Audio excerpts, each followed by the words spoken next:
So it's no secret that there are licks all over YouTube that you can learn. You can learn them from songs, and I personally am someone that I love to learn a good lick on guitar, but sometimes it can be very confusing to figure out how to actually apply your lick.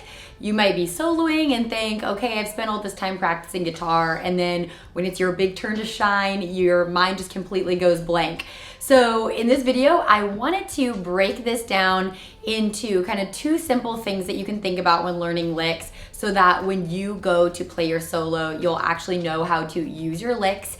And then I will show you how to apply them in the context of a little jam. So let's go ahead and jump into it. So what I thought I would do here is just show you a very simple E major pentatonic lick. What a surprise. And we are going to then kind of think about some things with it and add it into two different kind of genre solo contexts. So here's how my lick goes. I'll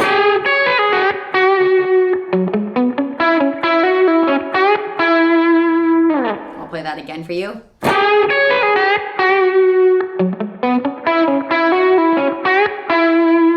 Okay, so E major pentatonic here. So anyways, so with this, when I'm learning my licks, there's two things that I'll need to think about.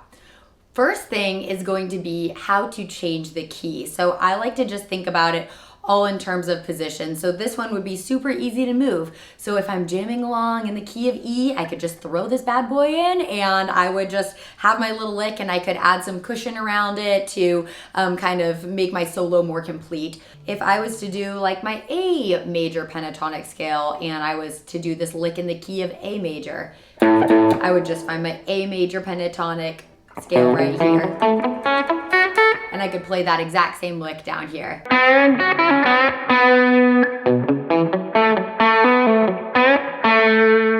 So that's how that would work. The second thing I'll need to think about is how fast I can play this or slow, so how that would sound in different contexts.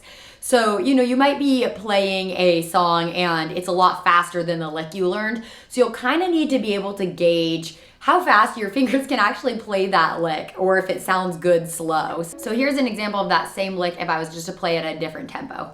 Or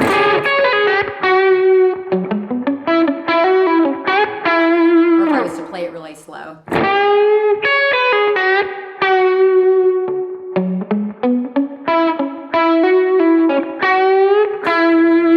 You could kind of emphasize different parts. Okay, so let's go on and think about how I'd actually craft my solo next. So when I'm crafting my solo, I like to think about kind of starting with something sort of simple and then having your solo actually go somewhere. So when we're doing this, thinking about one, it's always nice to follow the melody if you don't know where to go, and you can kind of start with that. And then two, I always like to kind of have a little bit of like movement in my solo, or something maybe that's like melodic that I would repeat, so it really feels kind of song-like you are telling a story. So let's say I was just doing this basic chord pattern. Maybe I would start, in just the same pattern. I could go.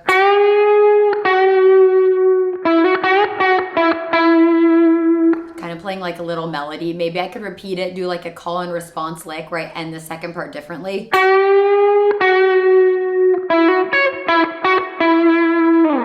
Something like that, really simple. So then maybe I'm gonna add my lick in.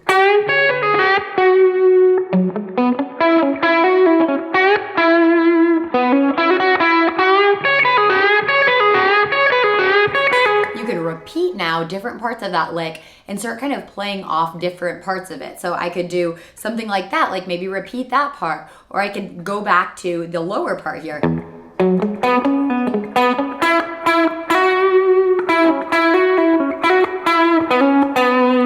kind of break it up into chunks. So I hope that this makes sense, because I do think it is really helpful when learning a lick, because it's kind of like this little like insert idea here type thing that you can just learn this lick and you can then break it down, and it kind of sparks different ideas that you can draw from in your solo. And then as far as ending your solo, making it sound like you've kind of made your point, ending on like a root note or maybe a third or a fifth, something that's going to sound good, is going to be really key to them making your solo sound like I intentionally am wrapping this thing up.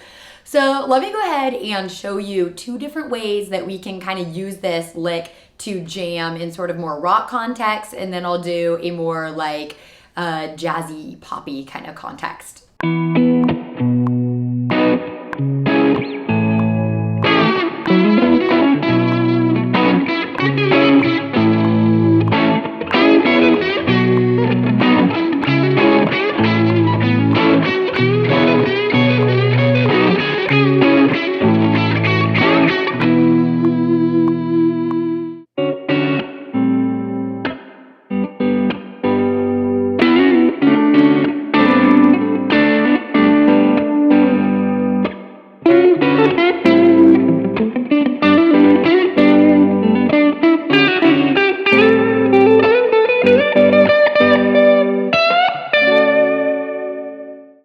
That helps you just kind of get some sort of context for how to actually use the licks that you are learning. And I hope that overall this video is fun to learn a lick, and let me know please if you have any requests at the bottom in the comments. And thank y'all so much as always for watching.